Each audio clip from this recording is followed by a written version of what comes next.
Hello, today we're going to be talking about Orwell's 1984 ending. Now, after their experiences, Winston and Julia's, with the Ministry of Love being constantly tortured, dehumanized, and all that stuff, we're left with the ending of them finally being released back out into the open world, probably to be killed later on by the party, now that they've been deemed sane in their eyes. Mentally sane, according to them. And they finally meet, like I said. Once they meet, they really can't get back how things were, per se. They really can't stand to touch each other anymore like they used to. It then goes on to them viewing a TV station, a telescreen, and it's broadcasting the victory that the inner party had over Africa, basically claiming all of Africa. We're led to believe, we don't know if it's true or not, if it's just more propaganda by the inner party to make it seem like they're the best, that nothing can be wrong, or it's just something else, but we're led to believe that from the telescreen. And it ends with Winston saying, I love Big Brother, I don't want to, that he was wrong in everything that he tried to do. Now, this ending shows that Winston has completely been changed, probably to the worst, from the worst, actually. He has basically little control over now what he deems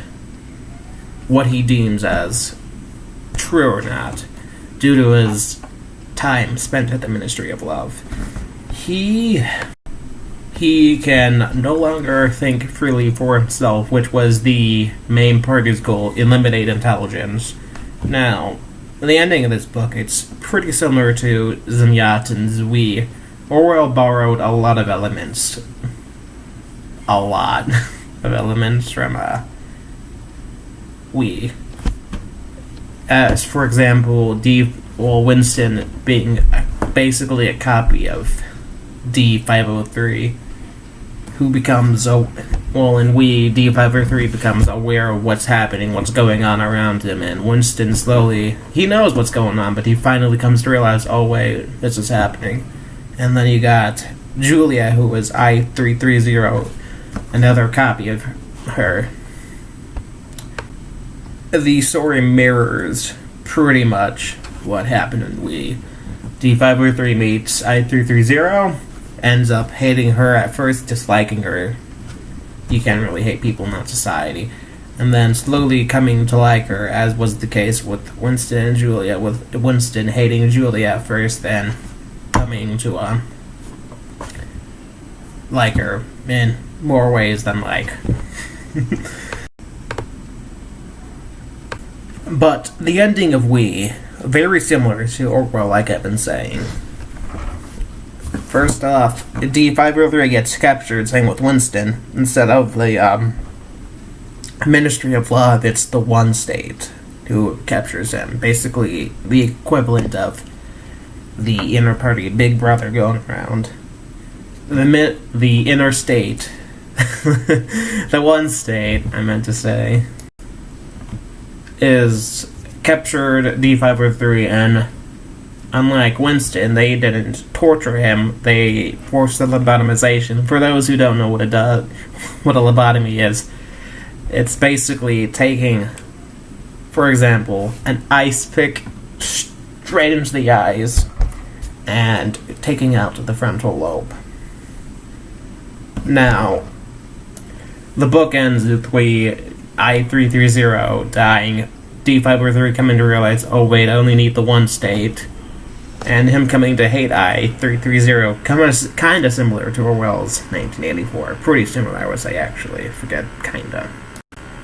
But they both end with the inner party or the One State winning, that the government always ends up in control. Now, this shows that whatever they can do, they weren't able to do it because they didn't have the power to. The government is always watching, and they're going to be one step ahead of them somehow, as was the case in both books. But, ignoring all of these pauses,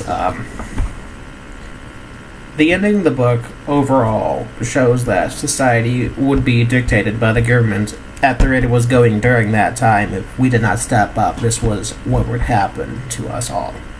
Now, going back to simpler terms, was the book good overall? Pretty much. Yeah, I liked it. But it borrowed a lot from We.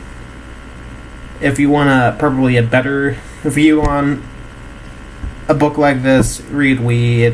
I would say it's better than this. But yeah, thank you for watching this video, and stay tuned for other videos. Probably not. Yeah, no. You're just wasting your time being here now. Bye-bye.